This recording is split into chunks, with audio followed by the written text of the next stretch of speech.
Weber Barreto, sou professor da disciplina Ciência Política e tratarei da unidade 4, chamada Representação e Sistemas Partidários.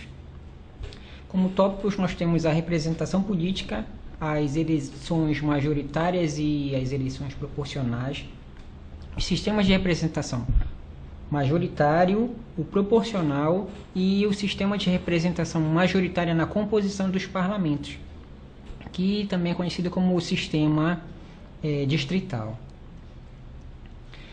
A respeito da representação política, as democracias contemporâneas são baseadas em mecanismos de representação popular, por meio do qual os votos individuais dos cidadãos, dados em um determinado candidato ou partido, eles resultam em representantes eleitos para exercer as funções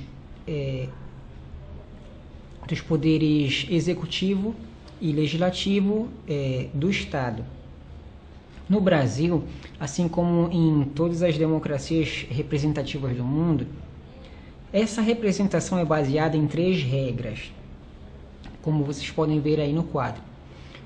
O sufrágio universal, que basicamente é o seguinte: todos os cidadãos possuem o direito de eleger e de ser eleito.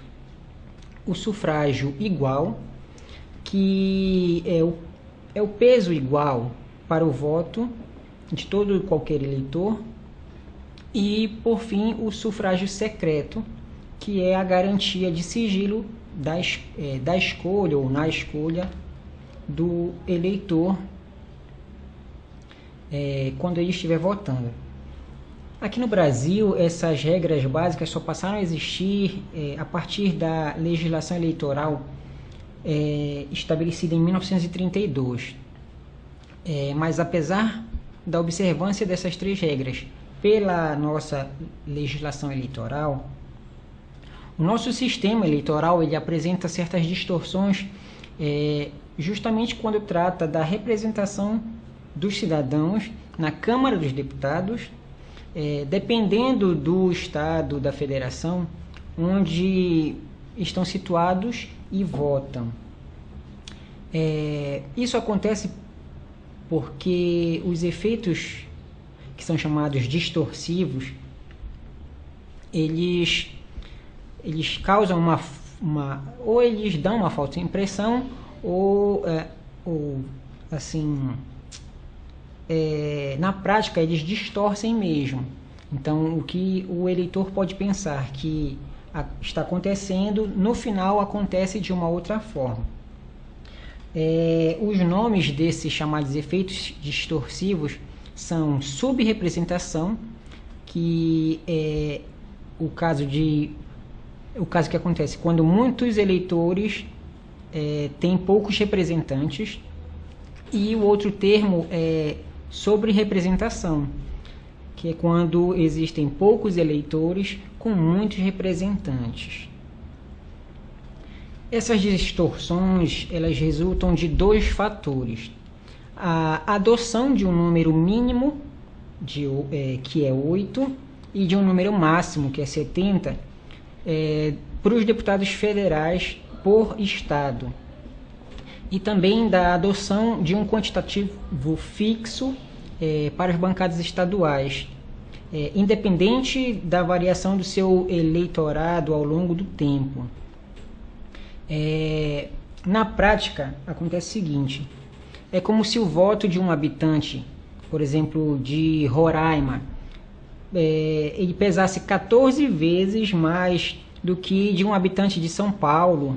Sendo assim, a regra do sufrágio igual, ela não estaria em vigência, podemos dizer assim.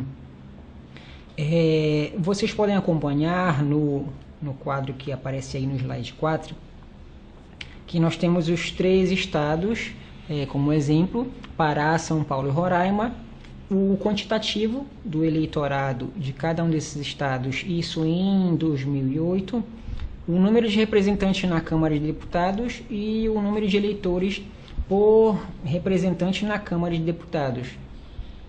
Então, dá para perceber de forma clara que o São Paulo tem o maior quantitativo de eleitorado, só que quanto ao número de representantes na Câmara, ele tem justamente os 70. E o número de eleitores por representantes na Câmara de Deputados, o cálculo para isso foi que ele tinha que alcançar 386.500 para poder colocar um. Exemplificando aí com Roraima, em relação ao quantitativo de eleitorado em 2008, era um total de 214.659 eleitores apenas. E os representantes na Câmara dos Deputados era o mínimo de 8. Então dá para a gente comparar que um estado ele tem um quantitativo de eleitores muito grande e a proporcionalidade a respeito da representação ela não é acompanhada.